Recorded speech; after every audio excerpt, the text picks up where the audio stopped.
สบายดีท่านผู้ชมต้อนรับทานเข้าสู่การรายงานข่าวต่างประเทศพบกันวันนี้ก็มีหลากหลายข่าวนำมาเสนอต่อกับบรรดาทานกระทรวงการค้าจีนออกคำสั่งเพื่อสกัดกั้นบ่ให้อเมริกาปฏิบัติมาตรการลงโทษที่พัวพันกับน้ำมันเชื้อไฟของอิหร่านต่อวิสาหกิจ5 แห่งของจีนวันที่ 2 พฤษภาคมนี้กระทรวงการค้าจีนได้ออกคำสั่งเพื่อสกัดกั้นบ่ให้อเมริกาจัดเอาวิสาหกิจ5 แห่งของจีนเข้าในบัญชีรายชื่อพลเมืองที่ระบุโตวเป็นพิเศษอายัดทรัพย์สินและปฏิบัติมาตรการลงโทษที่ห้ามการค้าของวิสาหกิจเหล่านี้โดยอ้างว่าวิสาหกิจจีนเหล่านี้มีส่วนเกี่ยวข้องกับการค้าขายน้ำมันเชื้อไฟกับอิหร่านโฆษกกระทรวงการค้าจีนกล่าวว่าอเมริกาบ่ควรห้ามหรือจำกัดวิสาหกิจจีนดำเนินการเคลื่อนไหวทางเศรษฐกิจการค้าและการเคลื่อนไหวอื่นๆอย่างเป็นปกติกับพลเมืองนิติบุคคลหรือองค์การจัดตั้งอื่นๆของประเทศหรือเขตแคว้นฝ่ายที่ 3การกระทำของอเมริกาได้ละเมิดกฎหมายสากลและหลักการพื้นฐานแห่งการพัวพันระหว่างประเทศท่านกล่าวตืมอีกว่าการออกคำสั่งเทื่อนี้แม้นการเคลื่อนไหวที่เป็นรูปธรรมที่จีนปฏิบัติตามมาตรการสกัดกั้นบ่ให้ประเทศอื่นบังคับใช้กฎหมายและมาตรการอยู่นอกภาคพื้นอย่างบ่เหมาะสม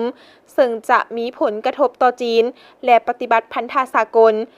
มีผลกระทบต่อจีนในการปกป้องสิทธิและผลประโยชน์ที่ชอบด้วยกฎหมายของวิสาหกิจทุนต่างประเทศตามกฎหมาย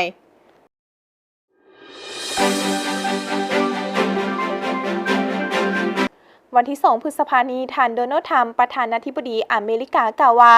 ตนได้รับรู้ว่าข้อเสนอของอิหร่านเกี่ยวกับขอบแนวความคิดสำหรับสัญญาฉบับหนึ่งและกล่าวว่าอิหร่านจะสนองสัญญาที่ละเอียดกว่านี้ท่านโดนัลด์ทรัมป์กล่าวว่าจะพิจารณาข้อเสนอใหม่ของอิหร่านเพื่อสิ้นสุดการปะทะกันที่หากโกยืนโดยอิหร่านเมื่อบ่ดนมานี้แต่ยังมีความสงสัยต่อความน่ายอมรับของแผนการดังกล่าวก่อนหน้านี้ของมื้อเดียวกันอิหร่านเปิดเผยให้รู้ว่าอิหร่านได้มอบให้ปากีสถานเป็นฝ่ายไกล่เกลี่ยนำเสนอเนื้อในแผนการเจรจาล่าสุดให้แก่อเมริกาซึ่งประกอบด้วยข้อเสนอรวมทั้งหมด 14 ข้อในนั้นรวมถึงการรับประกันบ่เกิดการหุกหานทางการทหารอีกกองทัพอเมริกาถอนออกจากเขตอ้อมข้างอิหร่านยกเลิกการบินอ้อมทางทะเลยกเลิกการลงโทษสร้างกลไกใหม่ด้านการคุ้มครองส่งแคบฮอร์มุซและอื่นๆอิหร่านกำลังรอท่าคำตอบอย่างเป็นทางการจากอเมริกา